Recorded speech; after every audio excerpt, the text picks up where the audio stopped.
Reborn in the Prince Regent's bed, I woke up to a golden nightmare. My husband, the vice minister, offered me to the Prince Regent as a gift for his promotion. He thinks he's traded a wife for power. He doesn't know he's just unleashed a ghost. This time, I'm not the sacrifice. I'm the hunter. Chapter 1. I bit the tip of my tongue. Pain followed. This was not a dream. I truly had come back to the one scene in this life I least wanted to return to.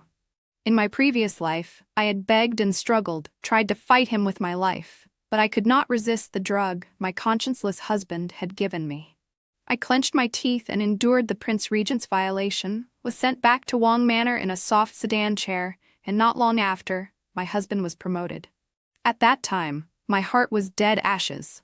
I thought of ending my own life, but he persuaded me to live on for the sake of my younger brother. Yes, my parents had died early. My brother was only 8. If I left, who could he rely on? That husband beside me, who had sold his wife for advancement? For my brother's sake, I no longer dared to die. My days grew heavier and heavier.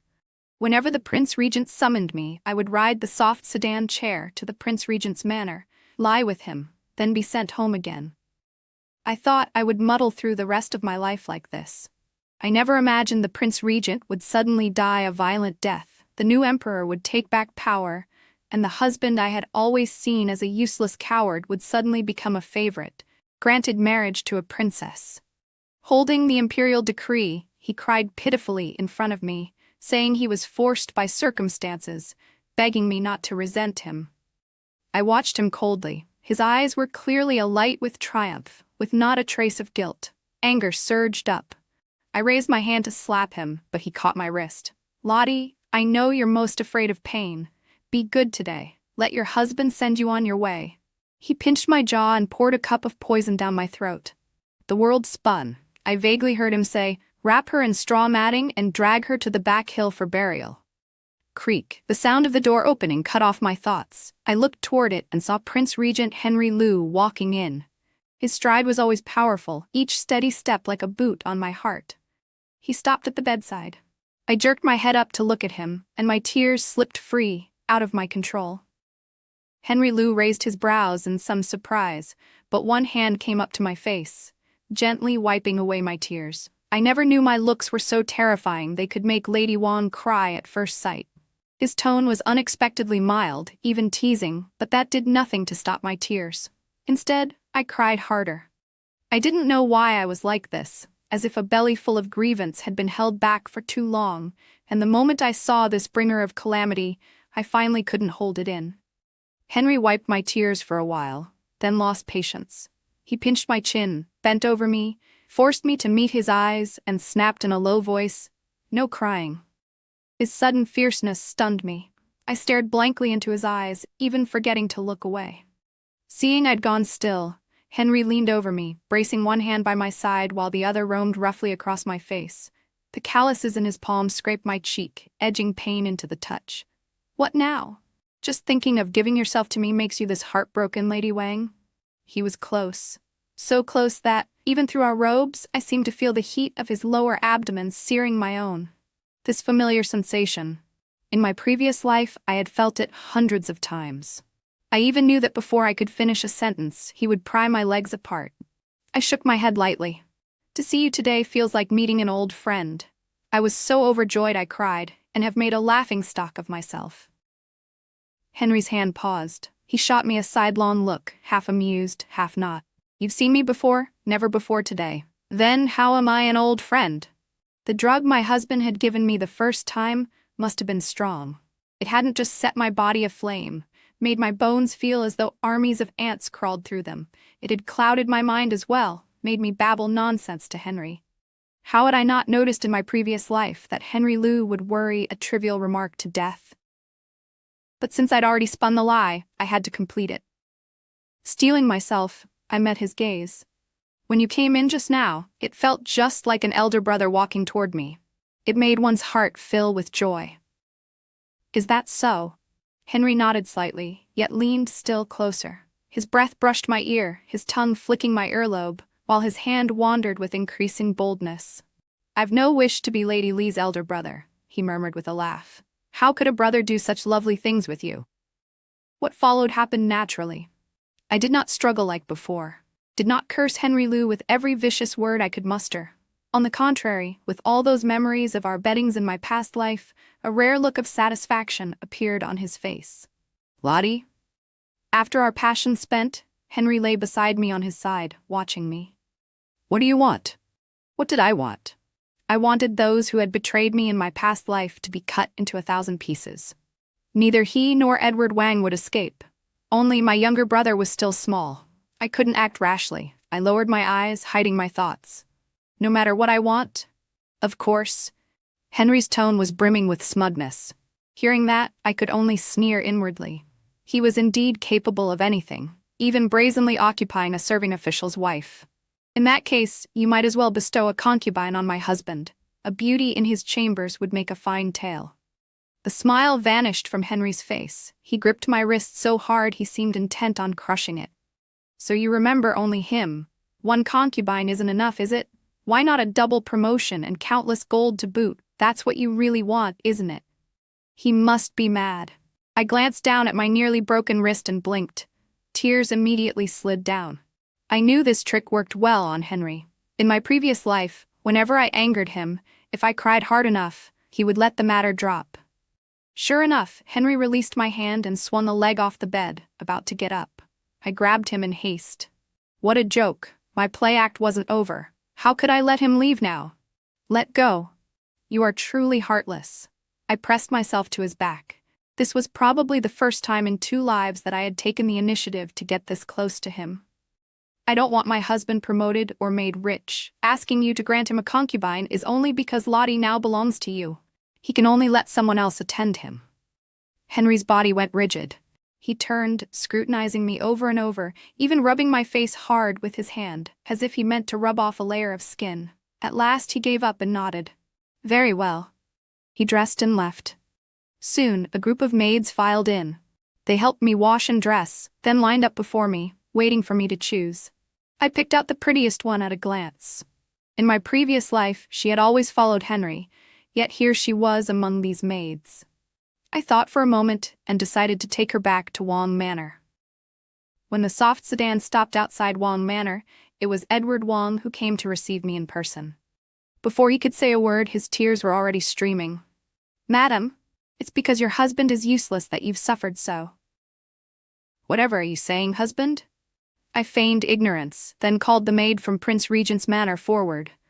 The Prince Regent showed you his consideration and gifted you a concubine. Edward glanced at the maid. His gaze flickered, he gave an awkward laugh, and, surprisingly, did not question it. The explanations I'd prepared along the way all stuck in my throat. Suddenly, I felt that things were not quite as I had imagined. Was it not Henry Lou who had forced Edward to send me to Prince Regent's manor? Had Edward drugged me and, acting on his own, delivered me to Henry's bed? Scenes from my past life rose in my mind like a tangled skein of thread. I could neither see them clearly nor tease them apart. In the 10 days or so after my return from Prince Regent's manor, I kept trying to sort out what had really happened. But in my past life I had been too sunk in self-pity and recalled almost nothing useful. I started questioning the servants of the manor. There was nothing strange about them. The scenes I had imagined in which Wong Manor conspired to deceive me had never taken place. Could it be that this so-called previous life of mine was all false? The thought flashed across my mind and broke me out in a cold sweat. These days, Edward had behaved as always, gentle, attentive. He remembered I loved chestnut cakes from the west of the capital, and after court he went out of his way to buy them for me. He still often tested my brother on his lessons, never perfunctory. Was it possible I had simply mistaken a nightmare for reality? But how could a nightmare feel so real? And how could my waking up in Henry Lou's bed be explained as a dream? Just as I was wavering, Edward came home holding a long wooden box, a secretive look on his face. Lottie. He gave me a flattering smile and opened the box. Your husband has a favor to ask. A favor? Edward prized his dignity. He rarely came to me with requests. As far as I remembered, this had never happened. I let out a quiet breath and lifted my eyes to him. What need is there for asking between husband and wife? Just say what you wish. He rubbed his hands and didn't dare look at me. I heard the Prince Regent loves calligraphy and painting. This is an authentic surviving work of the sage of calligraphy. Madam, you could take it to Prince Regent's manor tomorrow. My eyelid twitched. I cut him off sharply. Why send it to his manor? Where did this come from? And why must I be the one to take it? This. Edward pressed his lips together and seized my hand. Lottie, you know the Prince Regent holds all power in court. If I want to rise further, I have to walk through his door. He rarely agrees to see anyone, yet he saw you last time and even sent you back with a maid. No one is more suitable than you to go. His hand was ice cold on mine, like a snake coiling up my arm. I shook him off, shoved the wooden box against his chest, and pushed him toward the door. You should ask the lady in the south courtyard for this. No need to beg me. Lottie, madam! Edward's voice came muffled from outside the door. After calling me a while, he only sighed and left. I leaned against the door. After holding back for some time, I couldn't help weeping. So, it really hadn't been a nightmare. I fell seriously ill after that, drifting in and out of sleep all day long. I kept telling myself to note down everything I could remember, to plan for my brother's future, to figure out how to step out of the dead end of my past life. I never expected the date I was taken to Prince Regent's manor for the second time in my previous life to arrive so soon. I lay in my room every day and did not go to Henry. I never thought he would break into my room in the middle of the night. He always seemed like a naked blade. Just standing there made one's heart tremble. He stood at the foot of my bed and stared at me without a word. His gaze made my scalp prickle, so I spoke first. Henry, is something wrong? Coming here so late? Since Lottie doesn't care to see me, I had no choice but to come see you. He took 2 steps forward and stopped by my pillow. A wild idea struck me, and I suddenly sat up to wrap my arms around his waist. You always misunderstand me. I think of you every day. I never thought Henry would stare at me so intently. A trace of desolation flashed in his eyes, quickly gone. Henry? My voice lacked confidence. He seemed to return to himself. He patted my back lightly and eased me toward the inside of the bed. Then he took off his shoes as if he meant to climb in. Henry, be careful of catching my sickness. But Henry ignored me and still slid under the covers, pulling me into his arms. If you think of me day and night, how could I leave now? You'd be sad. Henry Lou was, I had to admit, a master of flirtation. In a few words, he left me no room to argue. I could only watch, wide-eyed, as he lay down beside me and gathered me close. Sleep. He didn't grope me like I expected. He simply held me, one arm wrapped around me, his hand patting my back in an absent-minded rhythm. Only the force of it was so strong I almost felt he'd come to beat me to death. I tried to push him away, but it was no use. If Lottie isn't sleepy, we could do something more interesting, he said in all seriousness, as if waiting for my answer. I didn't dare move again. I only muttered under my breath that his patting hurt. His hand paused. When it fell again, it was gentler, and he began humming some strange little tune. Maybe it was that illness makes one quickly tired. I'd meant to talk him into leaving after a while, but somewhere in the middle of that odd humming, I fell asleep. When I opened my eyes, it was already morning. There was no sign of him in the room. The maids waited on me as usual. While changing the bedding, they found a pearl hairpin under my pillow. They all chattered at once that they had never seen this hairpin before, that it looked extremely precious, and surely the young master had bought it for me. But my ears were ringing. This hairpin was from Henry. He had seized it from Prince of Reborn some years ago, after killing him. For a moment I felt a twisted sense of fate. Even though I made different choices this time, some things were still unavoidable. I had not killed myself, yet I had lain sick in bed for half a month. I had not gone to see Henry on my own, yet on the day we were meant to meet, we met anyway. Would Henry still die a violent death in time to come? And would I still be sent off with a cup of poison by Edward? I clenched my fists. The pain of my nails digging into my palms grounded me. I snatched the hairpin back from the maids and locked it in a cabinet. Since I'd been given a second chance, I meant to live this life well. Whether I could escape fate or not, I had to try. Chapter 2. I decided to kill with a borrowed blade, to borrow Henry Lou's blade to kill Edward Wong. Edward was an official of the court, and I was bound to the inner quarters with no powerful family behind me. If I rashly struck and killed him, the truth would quickly come out. Then I would bear the crime of murdering my own husband, and my brother's future would be destroyed because of me. But if Henry made a move, it would be different. He could call the wind and summon the rain in court. Even if someone personally saw his sword driven into Edward's chest, he would still be the Prince Regent. But why should Henry kill Edward for me? After much thought, I knew I couldn't just tell him about our previous life. All I could do was drip poison into his ear about Edward from time to time. Once the moment was ripe, I'd coax him into acting. With that desire to win Henry's favor, I began frequent contact with the maid he had sent from Prince Regent's manor to the western courtyard. I pretended to make idle conversation, casually asking what he liked to eat, what size shoes he wore, what colors he favored. But the girl kept her mouth tightly shut. After days of effort, I learned nothing. Just as things stalled, I remembered Edward had said the Prince Regent loved calligraphy and painting and had once asked me to deliver an authentic work to him. Maybe I could present a borrowed gift as my own? My mood lightened. I told the maids to prepare some pastries and hurried to Edward's study. Edward had been poor from childhood, and his official stipend wasn't high. There were not many servants in the manor. Seeing no attendant outside the study, I thought nothing of it. Just as I raised my hand to knock, I heard a sharp, unfamiliar voice from within. "Has Lord Wang thought it over? This humble one is easy to talk to, but that one above can't wait much longer." "I know, eunuch, give me a few more days. This is a secret medicine from the palace. You just have to, once it's done, Lord Wang won't be forgotten." The voices came in snatches, impossible to piece together. Then silence fell inside. I pressed my ear so hard to the door I almost poked it through and heard Edward again. "You're sure it won't hurt her?" "As true as steel. Lord Wang, set your mind at ease." Their conversation seemed to end. Footsteps drew nearer. There was nowhere to hide, so I straightened up, took a few steps back as if I'd just arrived, and nearly bumped into Edward as he opened the door. "Lottie?"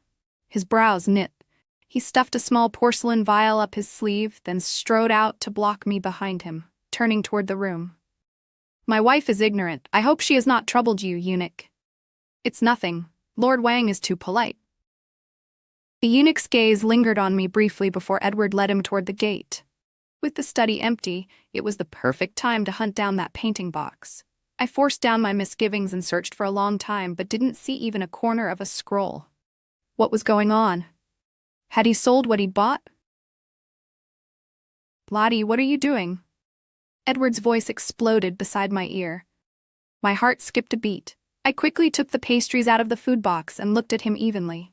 "Just tidying your desk, husband. You spend all day tending to state affairs, and the study grows so messy. No one's cleaned it. Servants can do that. You should rest." Edward visibly relaxed, pulling me from the desk. His look at me held something far more complex than usual. "I've been swamped with official business and haven't had time to see you." He suddenly turned away, pressed a gold ingot into my hand. "Buy yourself some fine jewelry." Something was wrong. A heavy suspicion rose in my chest. I didn't take the gold. I instinctively stepped back. "Take it.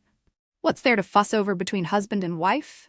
Edward forced the ingot into my hand and, claiming he had work to do, ordered a maid to escort me back. "Lottie?" At the doorway he caught my hand again, eyes lowered, gaze unfocused. "Don't come to the study again." I went back to my room full of bafflement and turned the gold over and over without learning anything.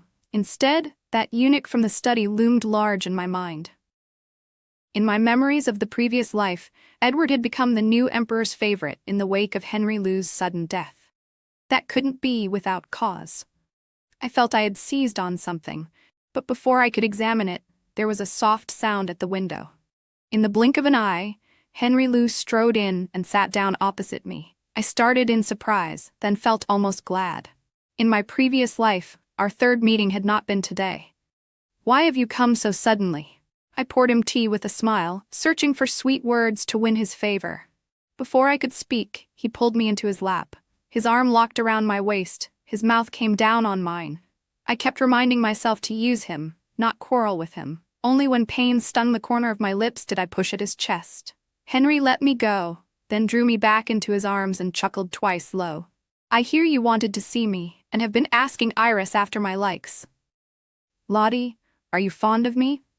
No, I was definitely not fond of him, but I didn't dare say that aloud. I needed something from him. I racked my brain for the romance stories I'd read to see how heroines answered when the man they liked asked such a question. Yet in all the books I'd seen, not a single scholar had ever asked a young lady this.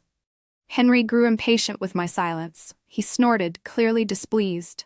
I hurried to hug him tighter, forcing my voice soft. "Since you already know, why ask me? But I don't know." Henry suddenly rose with me in his arms and walked to the bed. He set me down and looked very seriously into my eyes. "Lottie, I want to hear you say it." I nodded perfunctorily and took the chance to look away. Lottie is fond of Henry. He must have liked that answer. A smile tugged at his lips, then swelled into laughter. Fearing he'd draw the night maids with his noise, I clapped a hand over his mouth, only for him to catch my fingers between his teeth. What followed came suddenly, yet was entirely within expectation. Somehow, this time, I did not reject lying with him. Instead, I let myself enjoy the pleasure of the body. In my plan, when he lay quietly beside me afterward, that would be the best time to whisper by his pillow. But my limbs were so spent, I didn't want to lift my eyelids. My mouth moved, but even I had no idea what I was saying. Henry seemed to keep his gaze on me the whole time. He shifted close and asked if I wanted water. I shook my head. I said Edward had angered me today, so he had to stand up for me. I waited for Henry to ask how I'd been angered and what he should do in return. I never expected him to smile, twine a lock of my hair around his finger, and say, "If that's so, why not divorce him and marry me instead?" The shock jolted me awake. If I had truly been a woman eager to cling to the Prince Regent's power, I have thought my ancestors were burning incense for me. But I only wanted to use him. I rejected him with firm righteousness. "Your favor moves me to tears, but no woman of the Men clan has ever remarried. Even a widow must remain chaste, much less one with a living husband." "Has she?" Henry's face went cold at once. "Just because it's never been done before doesn't mean it can't be. Lottie can be the first. Unless everything you said was a lie." He suddenly seized my chin, a thin smile on his lips and ice in his voice. "Lottie, do you know the fate of those who lie to me?" How could I not? Even in my past life, though I ignored court affairs, every time a little sedan from Prince Regent's manor came to fetch me, Edward would cry in front of me and list the ministers who died by Henry's hand. Because of that, when Henry had later died under suspicious circumstances, no one cared to investigate how he'd really perished. They only sighed with relief. Thinking of that, a wave of sorrow hit me. If I failed to soothe him tonight, I'd likely become another soul on his sword. I rose and looped my arms around his neck, rubbing my cheek against his. But the instant our skin touched, I sensed the man beside me tremble ever so slightly. "Why can't you believe me?" My plan had been to shed 2 tears and play the pitiful girl. But as I thought how the road ahead was shrouded in fog, how my brother was still unsettled, how I didn't even know how long I'd live, my grievance only grew. All the lines I'd rehearsed dried up on my tongue. I wiped my tears and kept repeating, "You're all bullying me." Henry seemed to have no idea what to do with this. He was silent at first, then barked at me not to cry. But I couldn't stop, and with tear-blurred eyes I accused him, "You're scolding me again." "I am not." He sighed, patting my back. "Edward Wong is no good man. If you won't divorce him, fine, but there is one condition. You are not to have anything to do with him." My hand stilled mid-wipe.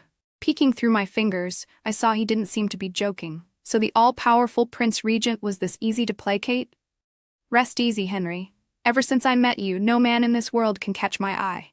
You're the greatest hero under heaven. With you here, how could I have anything to do with anyone else?" Henry broke into laughter at my words. He pinched my cheek and muttered, "Little liar." Since I'd only just calmed his temper, I dared not mention Edward again and stir his suspicions. Held in his arms, breathing his familiar magnolia scent, listening to his steady heartbeat by my ear, I slowly drifted to sleep. We had been anything but restrained the night before. I slept until late morning. When the maids helped me wash, they all had something to say but didn't dare. At last, the one who'd been with me longest spoke. Miss, the young master came by earlier, asked you to go see him when you woke. I heard from the servants that something happened at court today. No one knows why, but he offended the Prince Regent and was scolded in front of all the officials. His stipend was cut, and he took 5 strokes of the board. My eyes lit at the mention of the Prince Regent. I'd thought my attempt to poison Henry's mind the night before had failed, but he had taken note after all.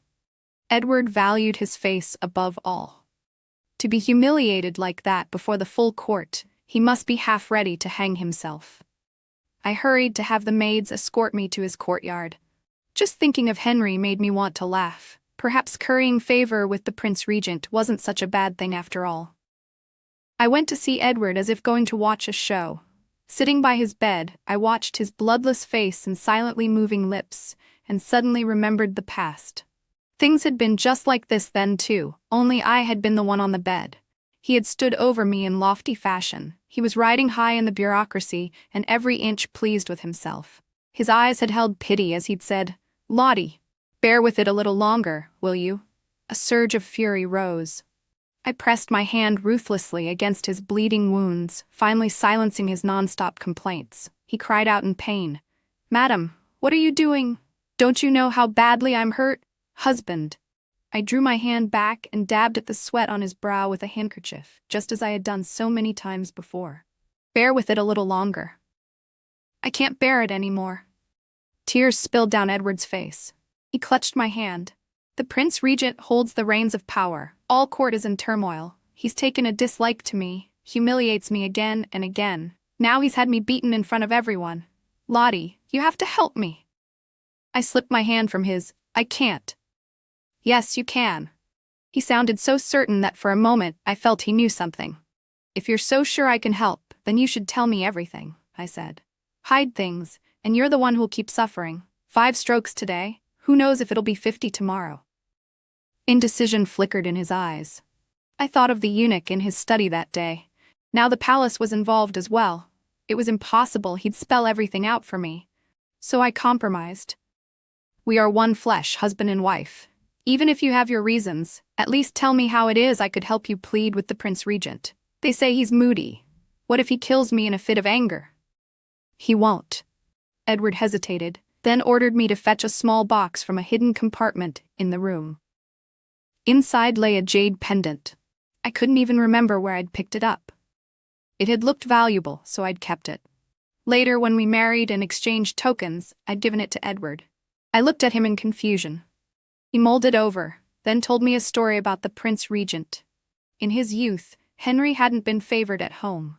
His brothers schemed for power, his mother was frail, his maternal family in decline. He was constantly plotted against. Once, things had been especially dire. His parents thought he'd been killed by his brothers, but he returned alive, colder and harder than ever. In the end, he took control of the Liu family.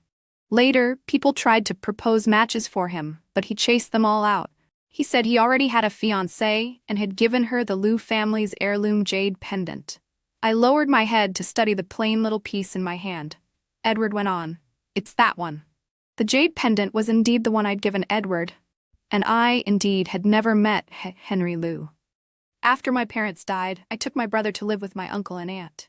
If I had met such a rich young master as Henry then, I'd have done anything to climb up to him. How would I have ended up marrying Edward? But if Edward wasn't lying and Henry's special treatment of me all sprang from this pendant, then he had simply transferred the affection he'd once had for that unseen fiancée onto me. In an instant, I'd spun out a tragic romance in my head. A young Henry had carved his way through his brothers for love, only to lose his beloved. Years later, when he saw Edward wearing the pendant and found it on me, he thought he had found her again. So, for all my pillow talk, the moment Henry saw through this, I'd likely be dead. I sighed and placed the pendant back in the box. "Husband, I only picked this up. I fear that." "Lottie, I know." Edward cut me off. He stared at his palm. "You asked for water several times last night. I've been sleeping in the outer courtyard these days." My mouth moved, but I couldn't find the words. Should I ask how he knew that? I had already told all the servants in my courtyard not to speak of anything to outsiders. "Don't worry, no matter what, you're my wife." Edward said softly. I heard Jason Meng was sent by you to Greenheart Academy. What a coincidence. The dean is an old acquaintance of mine. He was threatening me with my brother. If it were just me, I'd kill him and then surrender. But I had my brother. I took a deep breath and stood. I upset my stomach yesterday, that's all. You worry too much. As for the Prince Regent, I'll go call on him. I fled his room. Though the autumn sun shone warm outside, a chill crawled under my skin. Edward acted fast. In barely the time for one stick of incense to burn, a servant came to say the gifts for Prince Regent's manor were prepared. I didn't know if he feared I'd change my mind, or if he'd had them ready for a long time. I was soon back in the little sedan bound for Prince Regent's manor, just as I had been so many times in my previous life. The gatekeeper flared his nostrils at the mention of me, glared, then went in. After a brief wait, a girl came to lead me inside. I knew her, one of Henry's maids. Lady Wang. Her brows radiated impatience. This is the worst possible time for you to come. If Edward hadn't threatened me, I wouldn't have set foot here. I didn't answer. I only noticed everyone in the manor was rushing about. Has something happened? You don't know? She sneered. Your husband drove our master to cough blood in court today. He's unconscious now. If he hadn't instructed us to treat you well whenever you came, no matter the time, who would have wanted to greet you? Edward had driven Henry to cough blood? Hadn't Henry humiliated Edward in front of all the officials because of my pillow talk? The room seemed to tilt. I grabbed her arm. Where are you taking me? To the guest room, of course. We're to treat you well until the master wakes and summons you. They shut me in a guest room. Though seeing the pastries, tea, jewelry, and storybooks laid out, it was more like a lady's boudoir than a guest chamber. On any other day, I might have sipped tea, nibbled cakes, and opened a book. But my mind wouldn't settle. I didn't know how much of what Edward had said was true, or what further hidden motives lay behind sending me here now. If Henry truly lay unconscious, then Edward's talk of me pleading was a lie. What he really wanted was for me to spy on Henry's condition. Scene after scene since my rebirth washed over me. I felt like a chess piece, flung about the board, no matter how I struggled. My thoughts spiraled. I forced myself calm again. Henry had always been robust, and his violent death lay years ahead. He would be fine. Dusk deepened. Just as my strength was about to give out, someone came to fetch me. The Prince Regent was awake and wanted to see me. To be honest, I'd visited the manor many times but never realized it was this huge. We walked and walked, but never reached Henry. Don't worry, madam. The master has only just woken. The physician is still with him. You'll have to wait. I forced a smile and told her I wasn't in a hurry. We arrived at a courtyard just as the physician was leaving. He was muttering that the poison hadn't been fully drawn out yet, that Henry must not be allowed great joy or anger, that he needed to rein in his temper. Poison. Henry had been poisoned. I suddenly remembered the porcelain vial Edward had slipped up his sleeve. It was rumored there was a palace drug that, when slipped to a woman, left her unharmed but killed the man who slept with her. The late emperor of the previous dynasty had died that way. Was that the poison Henry had taken because of me? I stood at the door in a daze. Even after everyone left, I hadn't reacted. Madam, the master is calling you in. The maid pushed me, and I stumbled into the room. Henry looked worse than I'd feared. Propped against the headboard, his face was white as paper, and his lips were black and purple. It was my first time seeing him like that. I reached out to touch his cheek, but he caught my hand and yanked me closer. His hand was icy. I wanted to rub it warm, but he held me immovably. Lottie? His free hand closed on my throat. You must be disappointed not to see my corpse. I had imagined Henry trying to kill me countless times. Always, he was in black armor, sword in hand, eyes colder than steel. Never like this, his voice so thin and weak. My tears spilled again, against my will. Henry Lou, what nonsense are you spouting? His grip on my throat was feeble. I twisted once and shook him off. That only made the ache in my chest worse. There had been so many moments when I could have warned him, but I hadn't. If I'd wanted to, I could have told him long ago that I'd dreamt of his misfortune, that he should be careful. When I saw Edward dealing with palace agents, I could have mentioned it casually. But I remained silent. In truth, part of me had been glad to see Henry die. I had always laid the blame for my previous life's tragic end at his feet. I thought I only needed to use him. Yet look at me. I claimed not to like him. But seeing him like this hurt so badly it brought me to tears. Is that not so? Henry turned his head aside, as if he couldn't stand the sight of me. Why did you poison me then? You don't care for jewels. You've never worn a single piece I gave you.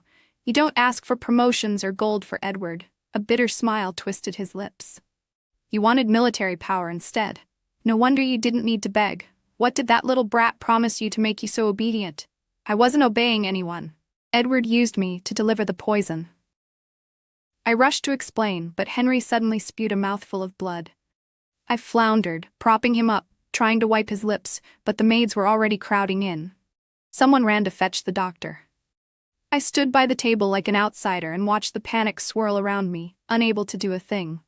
I heard the doctor scold. I told you. No great joy or anger, and you wouldn't listen. Spit then. Spit yourself to death. Serves you right. The maid shot me a sideways look. Madam should rest at home these next few days, lest you stir up the poison again. Then let me go back to the manor. I'll visit him another day. A part of me wanted nothing more than to flee, but they refused. And so I took up residence in Prince Regent's manor. Aside from being unable to see Henry, everything there was just as in Wong Manor. The manor's library brimmed with storybooks. There were tooth-aching sour plums, and servants who drew out their cries at night while beating the watch. All this stirred memories of my previous life. Then, I had never shown Henry a good face. After our couplings, he had sometimes asked gently what I wanted, only to be met with pleas to let me go, or curses that he die with no grave. He had never seemed to blame me. He only tormented me more in bed. Scenes from that life drifted before my eyes. After the night he spat blood, Henry slipped back into a coma, life or death uncertain. My anxiety grew by the day. I didn't know whether I feared losing him again, or feared we were doomed to repeat the past. Chapter 3. 3 days after I moved into the manor, Edward finally came to find me. Unlike our secret meetings in the previous life, he arrived with a great show, bringing a crowd of colleagues to the gates of Prince Regent's manor. In front of everyone, he declared he'd come for his wife, demanding the manor hand me over and give him an explanation for abducting a minister's spouse. While Henry's maid relayed this, she also warned me not to say anything rash. I understood well enough. Edward had handed me to Henry. Now he had come to claim me. Clearly this was all at the instigation of that noble behind him. 1. To throw filth on Henry. 2. To use me to test his condition. I gave her a bitter smile and made no promises. I still had my brother to protect. How could I fight a sovereign with nothing but bare hands? The scene played out as I'd expected. Even after Edward saw me, he did not let up. He insisted on seeing Henry and demanded an explanation for taking his wife. But the people of Prince Regent's manor ignored him. As soon as I was brought out, they shut the gates behind me. Edward clutched my hand and wept before everyone, saying he was useless, that I'd suffered a great wrong. Watching his act, I only felt sick. I yanked my hand away and slapped him, then climbed into the Wang Manor sedan. The whole way home my right eyelid twitched. My heart thumped uneasily. Sure enough, the same night I returned, I met the noble who stood behind Edward. I knelt below him and glanced up. He was a thin young man, no older than Justin, it seemed. He was used to standing in the shadows like a snake waiting to strike. "Lady Wang," the noble rasped, "I know you're close to the Prince Regent, but he is a traitor. Stay with him and you'll come to no good. I'll ask you a few questions. Answer well, and I'll make you a county lady and promote Edward Wang 1 rank." He didn't care if I reacted or not. He went on, "I hear the Prince Regent is ill. Do you know what ails him? What medicine he takes?" I stared at the floor, saying nothing. Edward grew anxious, tugging my sleeve and muttering, "Charlotte." He'd used my brother's name to remind me to behave. I clenched my fists. I heard it's poison, not illness. As for his medicine, this humble wife does not know. "You don't know?" The noble clearly didn't believe me. He laughed softly.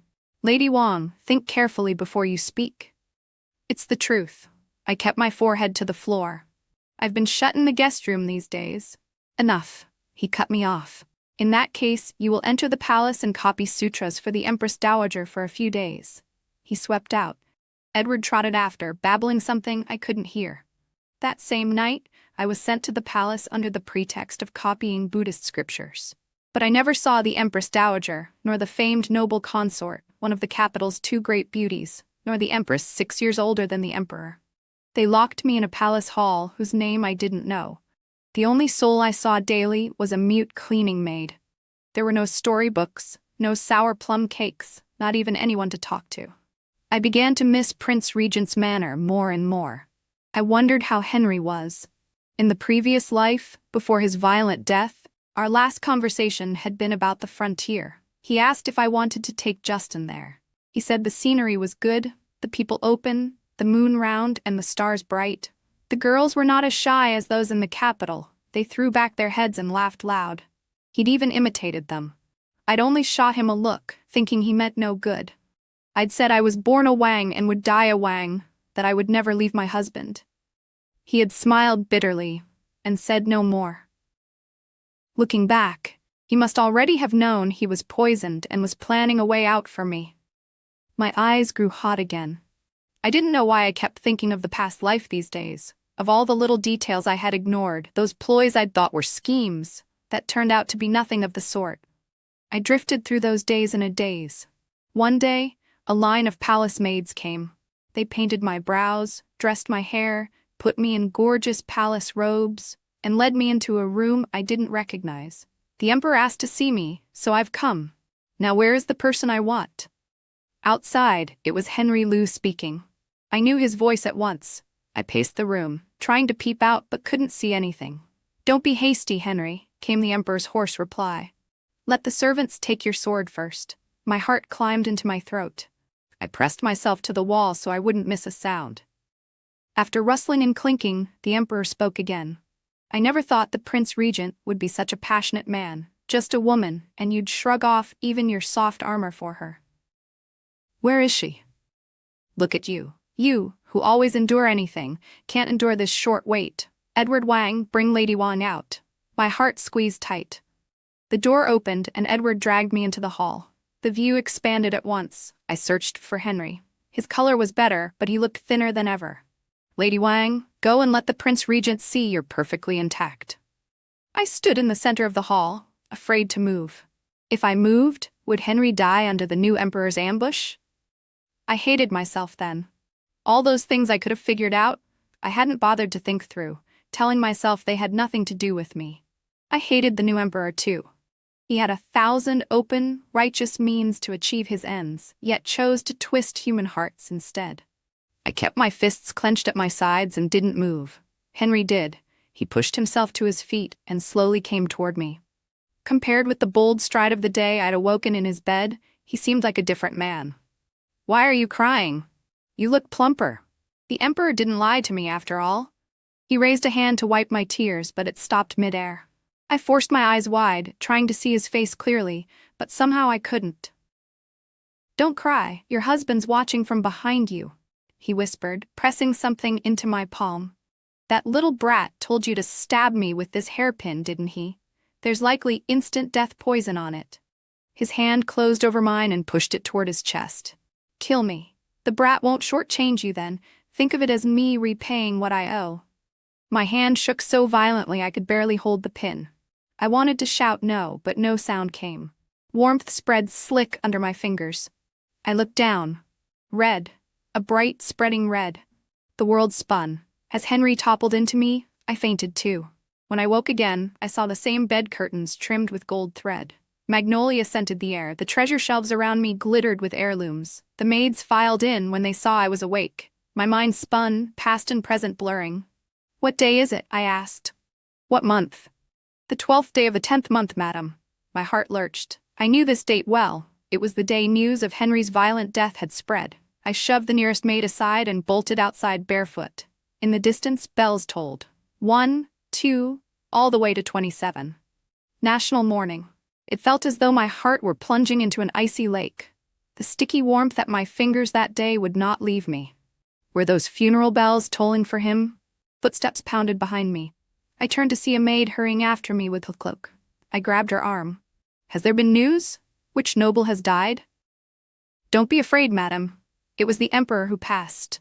Her certainty calmed my racing heart a little. Yes, that day many things had been strange.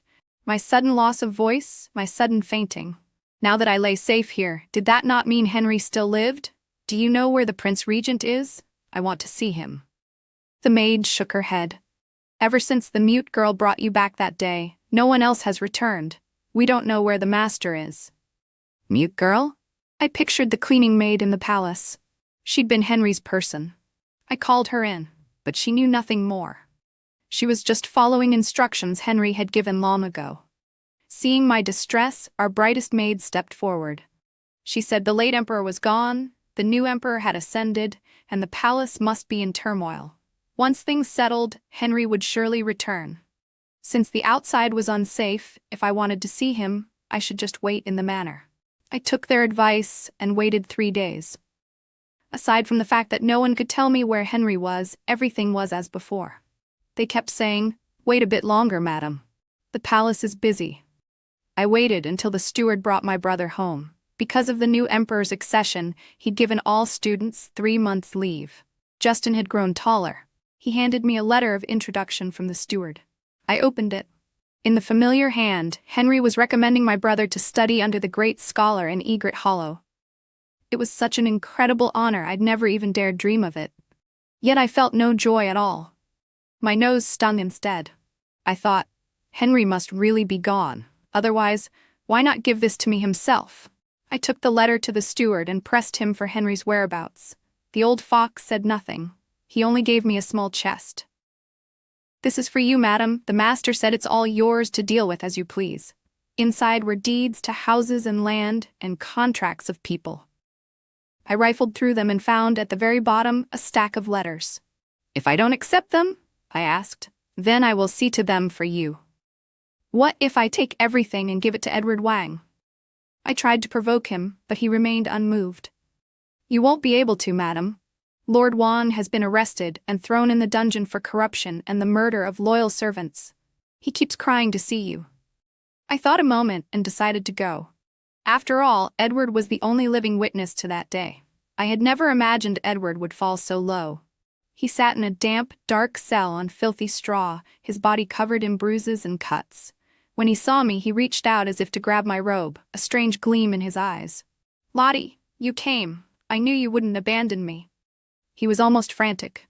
"Tell them I'm not corrupt, that I didn't murder anyone. I only did what the late emperor ordered."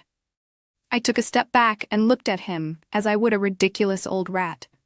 "Edward Wang, you were once the late emperor's favorite. How did you end up like this?" "It's all because of Henry Liu." Hatred flickered in his eyes. He darted a glance at me and lowered his head. "The Prince Regent's cunning is demonic. The late emperor lost."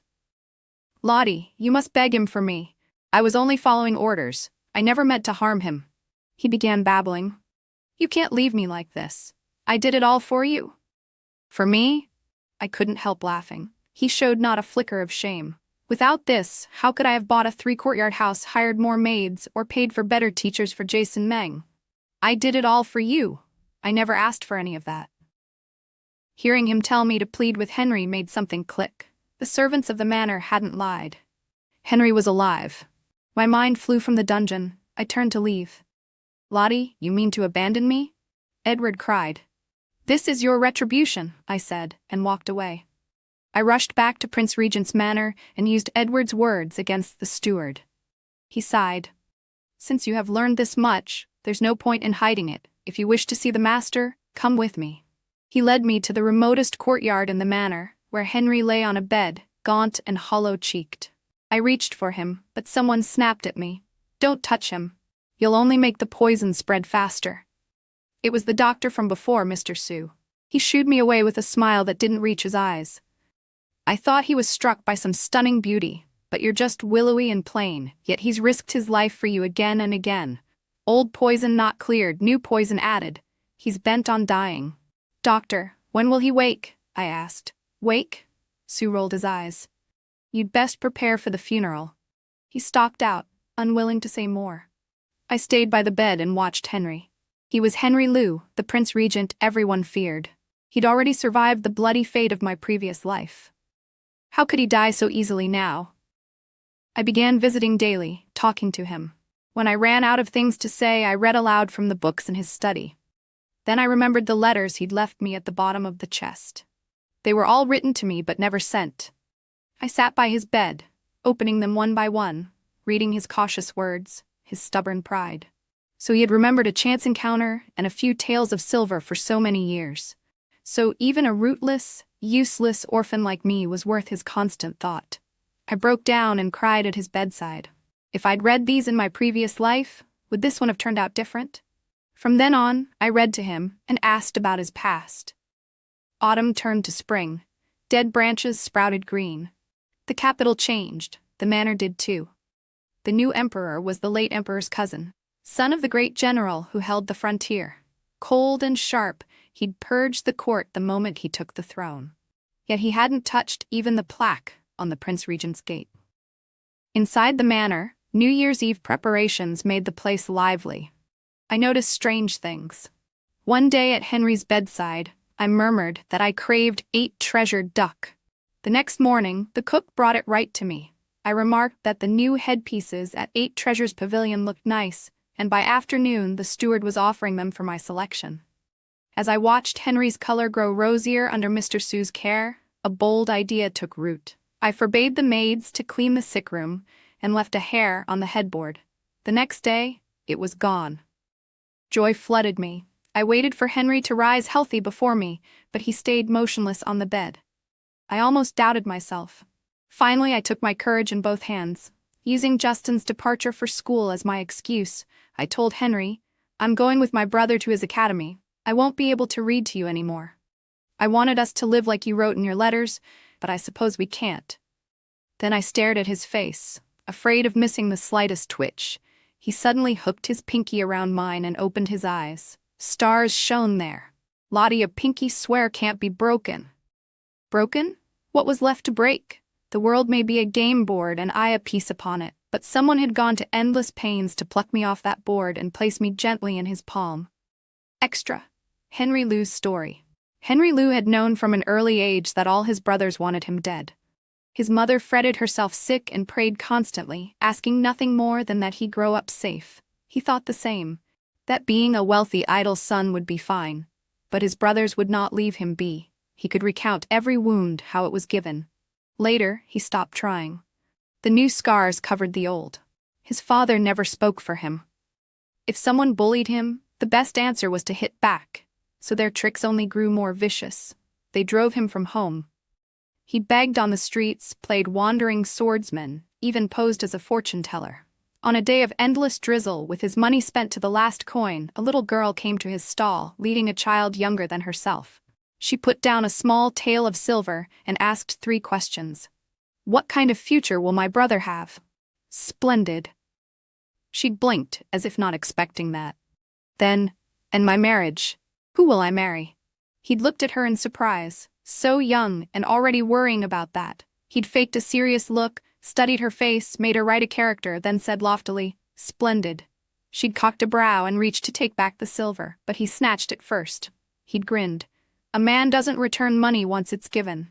Your future husband will win top honors in the exams. Isn't that splendid?" She'd eyed him dubiously, then asked, "Really? Where will he be?" The realm had more scholars than he could count, but he knew where they all ended up, in the capital. So he said confidently, "He'll be in the capital." The girl had seemed satisfied and gone off in high spirits. Henry pocketed the silver and hurried to pack his stall, afraid she'd come back for a refund. Not far down the road, he realized the jade pendant his mother had left him, her dowry for his future bride, was gone. He searched high and low and found nothing. Most likely that child had picked it up. He thought of it, groaned, and decided to take a bodyguard job. He'd earn enough to return her silver and get the pendant back. Otherwise, if his mother found out he'd been cheating people, she'd say he was making bad karma and make him worship an extra year of Buddhas. But before any job came, news arrived that his mother was dead. He drove his horse to exhaustion to return home. His father had a new favorite by then and didn't care in the least. Henry's heart hardened. He killed the brothers who needed killing and cast out those who needed casting out. Somehow, he became the fearsome Prince Regent. No one dared bully him anymore. No one dared come close either. When people tried to arrange matches, he lied that he already had a fiancée, that he'd given her the Liu family's heirloom pendant. Everyone believed him. One day, a subordinate came whispering that his fiancée had arrived in the capital. He thought, and could not recall ever being engaged. Only when they brought him a portrait of Edward Wan wearing that pendant did he remember that rainy day and the girl whose fate he'd told. He began watching that girl. She had a pretty name, Charlotte Meng. Charlotte had clearly taken his words to heart. She put all her effort into marrying a scholar, urged him to study, went with him to the exams until he placed third in the imperial rankings. The more Henry looked, the more interesting she became. He saw that if he pushed Edward along, she would go to 8 Treasures Pavilion the next day to gaze at headpieces, only never buying. Only on days Edward received his salary would she go to a restaurant and order a table full of dishes she called good food. Sometimes Henry thought he was obsessed. After all, they'd only met once. And she was married now, why meddle? But if he went a few days without news of her, he grew restless. Had she bought new books? What gossip had she shared at tea today? Watching her life made his own feel less empty. As time passed, he regretted his fortune-telling. Edward was too poor and too stupid, and she dared ask for nothing, only wronged herself.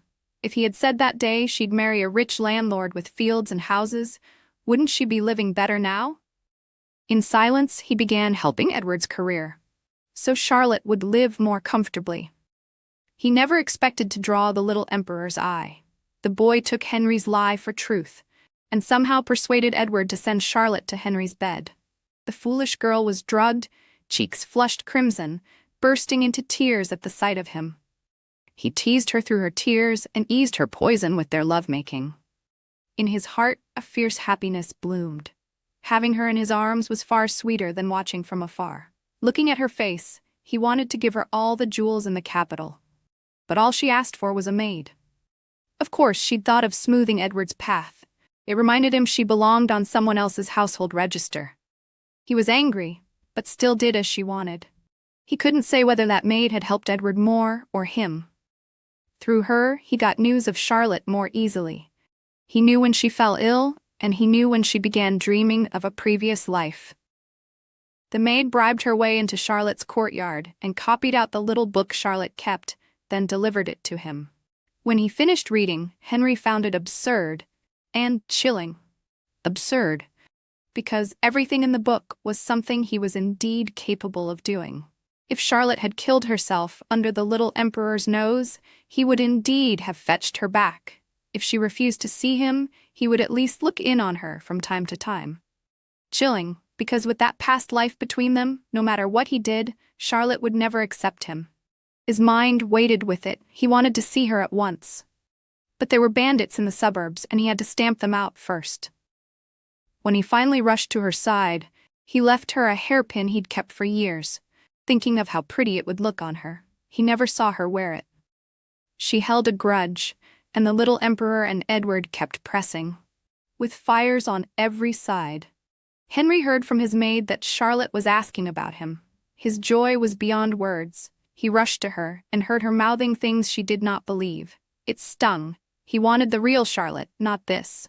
If he wanted her to let go of that grudge, he would have to die and do it by her hand. So he turned their scheme back on them. If Charlotte wanted him poisoned, he would pretend to be poisoned. As expected, Edward sent her to his manor. He watched the panic in her eyes and spoke the lines he'd worked out with Mr. Sue. Together, they staged his poisoning so well she was convinced. Everything went as planned, until the emperor tried to drag her into the palace. Henry thought it despicable. Men fought for power. Why drag women in? He knew it was a trap. Still, he had to step into it. Because Charlotte was there. His strategists offered all sorts of solutions, most involving storming the palace and toppling the emperor. Henry would not gamble. You only needed one person on the throne, but he only had one Charlotte. All he dared do was plant that cleaning maid, since the palace yard outside was thick with guards.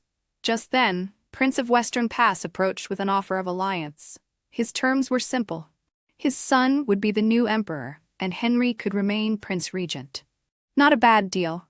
His advisors urged him to seize the throne himself, but he refused. He'd seen too much blood between brothers. Why repeat it? He stepped into the little emperor's trap and put on a play before Charlotte, letting her kill him with her own hand. The ruse was clumsy.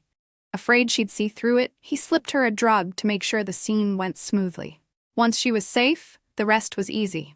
The chief eunuch owed a life debt to Prince of Western Pass. The throne soon had a new occupant. Henry had planned the start and never quite settled the end. He wanted Charlotte to feel guilty enough to let go of her anger, yet he feared she'd truly believe him dead and never return. He feared, too, that if she learned she'd been tricked, she would drift even farther away. He arranged a cover story for every servant. Whatever happened, they must give Charlotte reason to wait for him in the manor. Then he sat up all night and wrote those letters. The poison was fake. His death throes were fake. But the feelings in those letters were real. He left scattered hints and endured patiently until Charlotte finally saw through the game. Luckily, in the end, she stayed. So many people had helped him weave this net. He stood in the middle of it, and Lottie Mang walked in toward him. Extra. Little everyday things. For a long time, Henry had a particular habit. He loved dragging Charlotte to every jewelry shop in the capital and buying armfuls each time. She tried over and over to stop him, telling him she already had enough pieces to wear a different one every day for a year. But Henry never listened. "The house has money," he'd say. "A year isn't enough. You should wear something different your whole life." He wanted to make up for all those missing years, and it still felt far from enough. He wanted to heap the world's treasures at her feet. Charlotte only laughed at him. "Luckily, you're just the Prince Regent. If you were emperor, the whole world would suffer." He waved it off. "What's that to the world? If Lottie wanted to be empress, I wouldn't mind being emperor either." She spat at him and pinched his arm, then grew serious. "I don't want to be empress. I don't need jewels or titles. Things are good as they are. Don't risk yourself for me." She took his hand in both of hers and traced the calluses.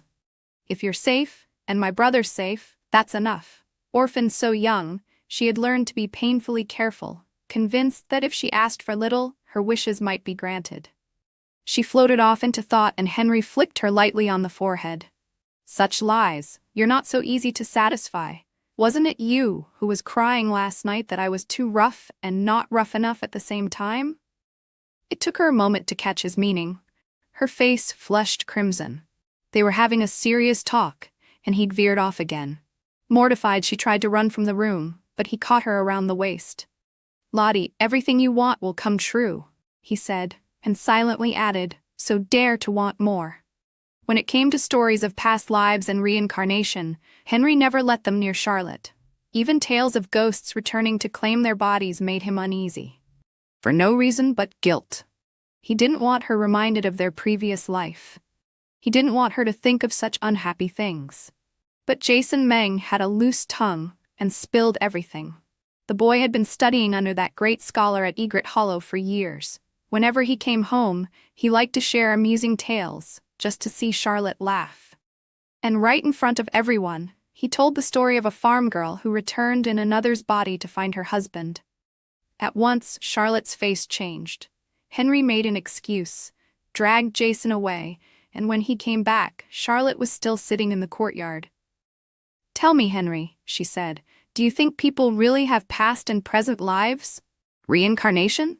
He fetched a cloak and draped it over her, then took her hands and slipped them into his sleeves to warm them. "If you believe it's true, then it's true. If you don't, then it's not." She smiled. He always loved to be mysterious. "And what about you? Do you believe?" He was silent for a long time before answering. "I do. My mother gave so much incense money to the temples and ate vegetarian for so many years. In her next life she should get a good fate at last." "And you?" Charlotte hesitated. "What do you want to be in your next life? Still Prince Regent?" She wanted to ask if he would still be with her, but shied away. Henry gave a wry smile. "Of course not. I've done enough evil in this life. In the next I'll be a monk." "And you," he added, "can come be the Yonu, the temptress who seduces me." "Bah, I wouldn't seduce you," she said. He rested his chin on her shoulder and murmured, "That's all right.